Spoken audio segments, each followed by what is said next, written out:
Anthony Slater here with Erik Horne. We're inside the peak after another Thunder win. They're 3-0 on the early season. The Spurs game was impressive with the fact that they beat the Spurs. The Magic win was impressive because the stars went off. But they didn't play particularly well in Orlando. Tonight they played extremely well. They blew out the Nuggets. The star, I think maybe the most important part, because it's a back-to-back, is Kevin Durant and Russell Westbrook. Played 28 and 25 minutes, sat the entire fourth quarter. What tonight about this blowout win impressed you the most? Just them taking care of their business early and often. I mean, the Denver pulled in within a few points early in the first quarter, and some of the bench players came on, and all of a sudden you got a 10-12-0 run, and the game's pretty much sealed from there. Serge Ibaka was excellent. He had 5 blocked shots in the first half. They really established their paint defense again, and coming off of a game where they gave up a ton of points in the paint to the Magic, albeit in a double overtime game, they still looked a lot better keeping guys out. But I mean, 38 of those paint points were in the first half in Orlando, and a lot of that was Nick Vucevic, who Serge Ibaka was guarding. I think Vucevic went like 8 of 8 in the first half or something like that. So you're right, it was a bounce back game on defense for Serge Ibaka and on offense, because he had 10 points in the opener, 8 points in the second game. He had 11 in the first quarter tonight. How many did he finish with? Oh, he had 18. And I don't think he even played the fourth quarter. Yeah. So you're writing about him, I believe, for tomorrow. And I agree with you. I think nobody was concerned about him. It was 2 games, but it was good to see Ibaka get back on track. Yeah, absolutely. I mean, he really set the tone defensively in the first half for them. Dion Waiters came off the bench, and he put in his usual good defensive minutes off the bench, even though people bang on him. His usual defensive minutes, huh? Hey, I'm not disagreeing. Okay, let's say defensive effort. That's the first time that sentence been said. I'm not disagreeing, though. He put in his usual hustle defensive effort. He did play pretty well on defense.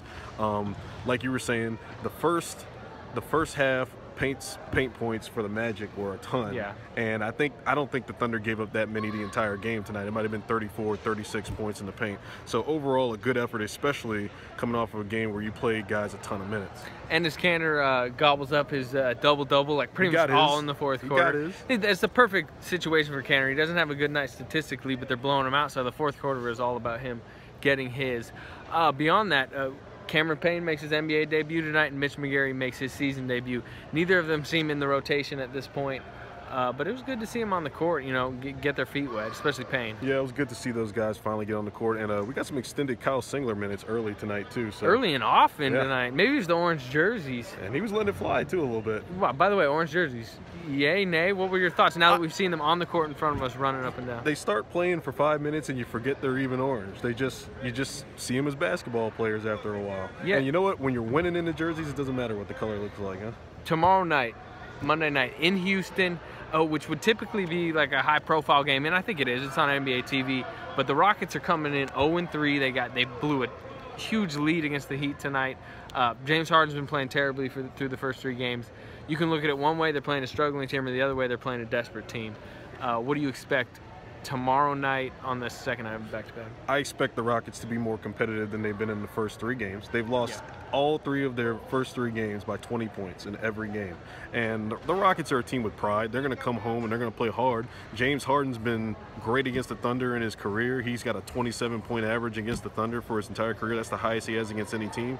So I don't expect them to just come home and lay down to a Thunder team that's scoring a lot of points. That being said, I don't think they're in a state where they're going to beat the Thunder, but it'll be a good game. In Houston, I'm very interested in what happens tomorrow night. But before that, let's go to tonight. Billy Donovan, Russell Westbrook, and Kevin Durant kind of talked about the Nuggets win and moving forward. Well, I thought on both ends we played well. I thought we made some improvements from our last game. I thought, one, defensively, we did a much better job. Certainly coming out of the Orlando game with the points that both Russell and Kevin scored. I think if you look at their assist totals, both those guys, they did a great job of getting other guys involved. I thought Serge started off very, very well. I thought Serge played, a complete game, which was good.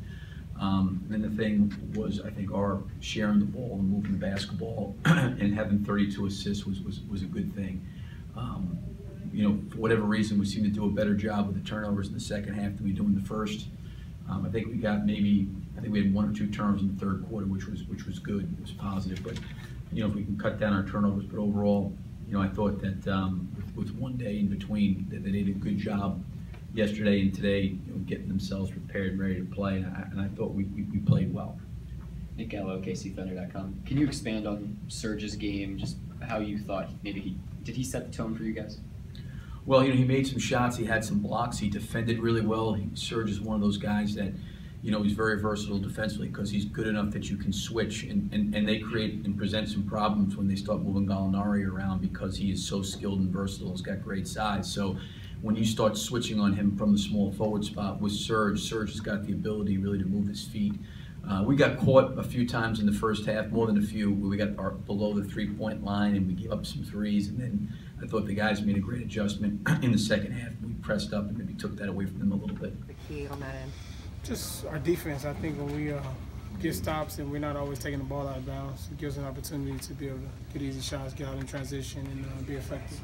Kevin mentioned before the game that you guys are trying to figure out with each game who you are. How does this game get you one step closer to that? I mean, it's huge. I think we did a good job of coming back and locking in on the task at hand and just worried about us and not worried about the other team and took care of it. They only shot like 43% inside the paint. How did Serge set the tone on that end of the floor? Did a good job of protecting the basket, rebounding the basketball. Him and Steven, our bigs, did a great job of taking pride in protecting the paint. You almost stuck half your arm in the rim on that putback dunk. From a momentum standpoint, how important was that run? It was there? huge. I mean, it was big, just to kind of constantly keep me going and keep the team and the crowd into the game. Given how much drama there was at the end of the first two games, how nice was it to be on the bench just watching because y'all was in control? It was good, man. It was good to be able to sit down and watch, especially we got a game tomorrow. So it was good to kind of rest and get our minds right for the ball.